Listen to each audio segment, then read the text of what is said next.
Hey guys, welcome back again on this blistery cold day.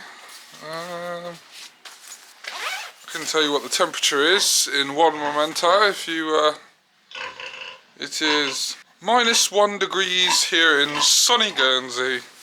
Loving life. The water troughs are freezing over. The puddles are frozen. Sally's happy. What are we doing today? Well, we're going to clear some junk that's been needed to clear for a long time. This is an old stable and there's a lot of junk that's been piled up in here and it'll be cleared. Not all of it is junk, most of it, but not all of it. There is some old milk churns and stuff like that, but we've got some uprights. I've taken some stuff out already. It doesn't even actually look that bad as I thought it was going to be, but there's an old milking unit there, motored one, old steam cleaner that apparently doesn't work. I will check it. If it does, clean it up, put it somewhere else or put it back nice. There's an old frame from the stalls that used to be in here. There's two that have been taken out, but those are going to stay here because I don't know if that is holding up the roof. As you can see, some planks aren't very good and there's a big hole in this roof or the ceiling. So yeah, this is today's mission. In -1 degrees, clean this out.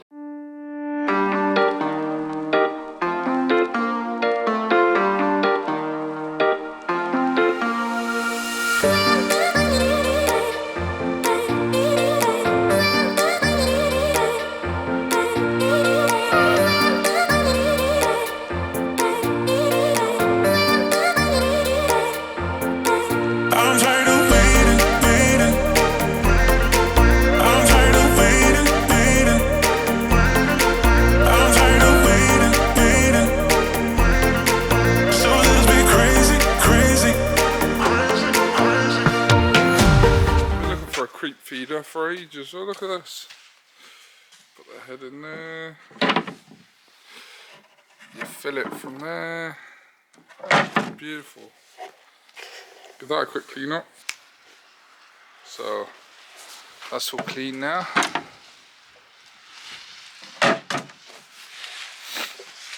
So that'll be good. Piglets go in there and eat their food. Yeah, good find, good find. Like that. Now I'm going to try and get this going.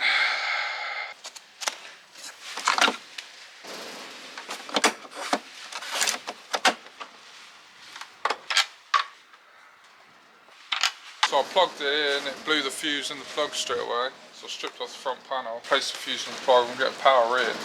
But I think it's blown the fuse straight away. Yeah, blown the fuse again. This, just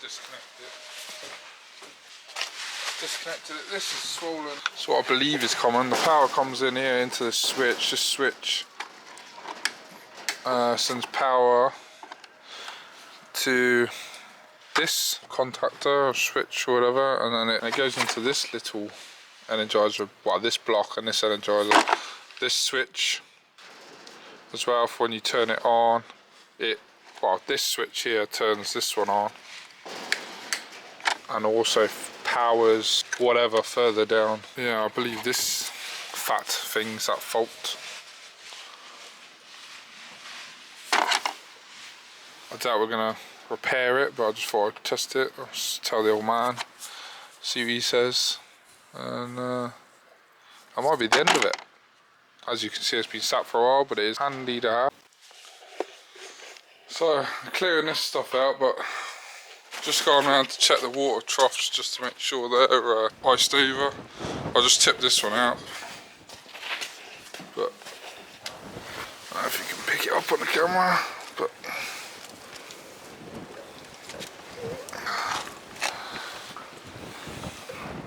I was in there, I've tipped it out and put fresh in there.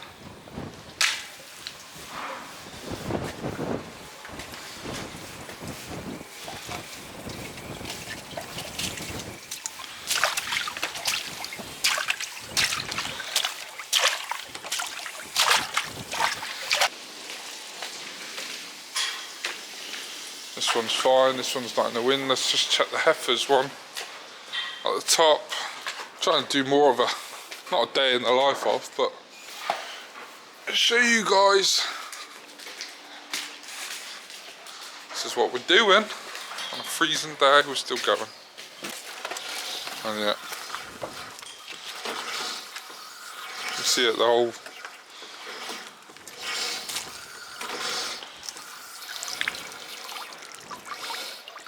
So I just broke up all the ice because it was solid, so they can all drink now. Got to ensure they can get fresh water all the time. Oof, onwards and upwards. See you in a second. Don't know about you guys, but I don't want to be drinking anything with this in there.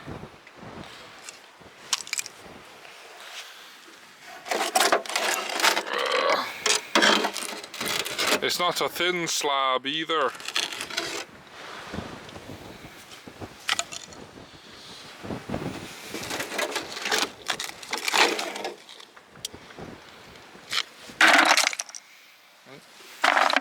Don't be eating that either.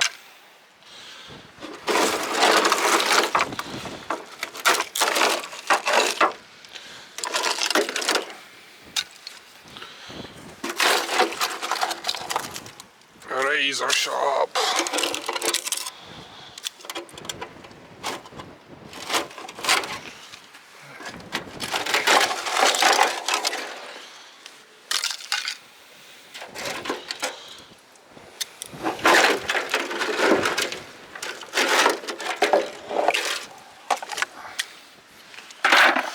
Whew.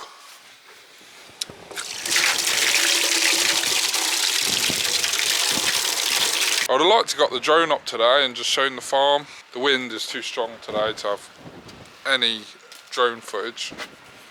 This is what's fault of the steam cleaner, so you can see the top's melted and it's gone fat. Get a new one of these maybe, I don't know. You might see the result. Steam cleaner in the next episode, eh?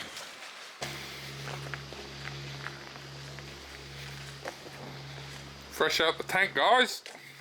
Right, it is nighttime feeding. I've started giving her warm water in with her nuts. I like to dry feed them. I've been dry feeding them for a while, but water in with the feed does promote more milk, so obviously she's got a litter. I want them to be healthy as possible, so I have started putting water in there. Plus she had a feed bowl for her water that she used to, and she's broken, rip up and break, so I fill up this as many times. She doesn't really move this as much because she knows her feed's in there, so I fill it up with water, and when the piglets feed in there as well. And yeah, I'll come in halfway through the day and feed that, fill that up with more lukewarm water because it is cold. I don't know what the temperature is now, but it's probably like -1. It's -1 earlier. It's getting colder, I think. The wind's dropped down a bit more now. So yeah, and what we've done today, clean that up. I would like to take this out completely, all of it out, and extend, break all that concrete off, and extend a pen the whole way along, and then divide it up however I see fit at the time. Maybe different pens or one big pen. I'm not sure yet. It'd be good to have another pen along here, and it's inside and electric, and yeah. I need to get some perspex. That's what I need to do and cover these holes up, because I need to let as much light in here as possible, which is good, natural light, but again, keep the draft out, which is quite drafty through there right now. It's like a tunnel that goes in out to where the cows are.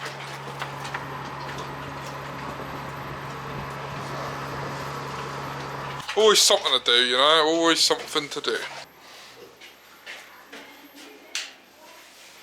Alright, Rosie.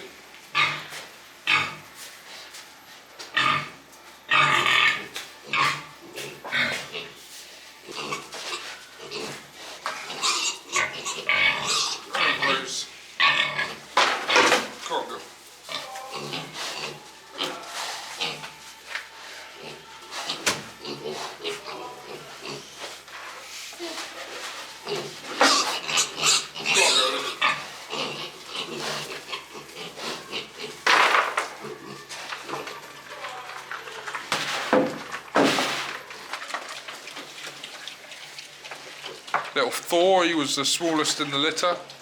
He's getting to a big boy now. Bit worried about Thor, like that little boy. He tends to lay down a lot when they're feeding and eating there. He doesn't really get involved as much. He's big. He's getting big. Look at the size of him compared. And I don't know whether to be worried about him or not. You want things to do. Some people live in one-bedroom flats. Some people live in small houses or big houses, but you live in your own four walls. There's only so much you can take, so you like to go out for walks. You might have a pet that needs walking still, so you take him out, but yeah, you might go to a big open field like this and think, oh, I'll let my dog off the leash, she'll be fine. And then there's a hedge there, and over that hedge there'll be some animals. Or you might be in that field not knowing what's in this field, and your dog might set off. And I'm not saying all dogs, but some dogs just, they get scared in themselves because they don't know what to expect of that animal, so they might start barking at them, and then it will cause stress on those animals. In today's paper, Marcel, local sheep farmer here, he's got about 200 sheep over the island, and he's had a certain amount of sheep that he's had is pregnant, and they're getting chased by dogs. He's had it a few times now, and it's just not fair on us farmers. And I know what you guys are dealing with, and I'm not saying it's you're out there intentionally sending your dog out to chase them, but your dog might be more scared than the sheep are of the dog, but that's why they're acting in that way. That's why they're barking, that's why they're but the sheep are more scared and they're running off, and it's causing stress. As most of you know, pregnant people can't be dealing with stress because it triggers all sorts of stuff, and the sheep can abort.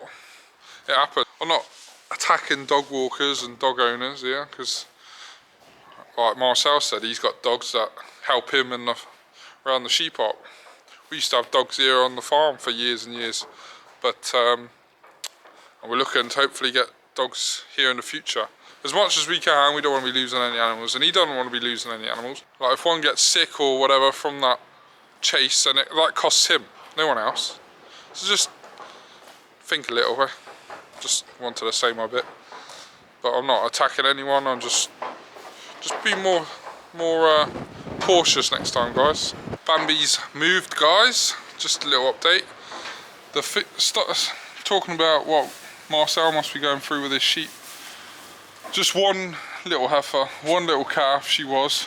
What we went through for her. Going up, checking on her all the time, brought her back, gave her medicine, had the vet round 2 to 3 times, checked on her, was giving her medicine, buying her things, isolating her from the other calves, introducing her back to the other calves. Now look at her.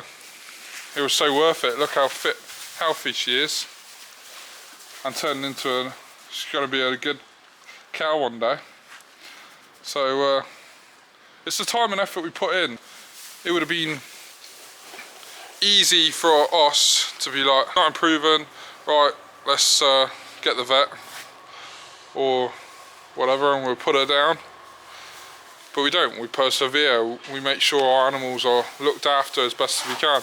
And she might have been put out a little bit too early, and it might have triggered that, we don't know what happened to her, but now we've helped her as best we can, and she's thriving now. Anyway, I'm just going to give Pepper some more hay, just to keep them over in this cold. They've got some hay already, but I'm going to put some more in, see how she gets on with it. And so I'm going to wrap this video up there. Right, it's that time again, so I'm going to say goodbye again, guys. Hope you enjoyed the video. Give me a thumbs up. Subscribe to the YouTube channel if you want to see more. And we're going to keep it going, guys. And we're going to keep it going. Also, Ryan Black, let's get your pig video out, eh?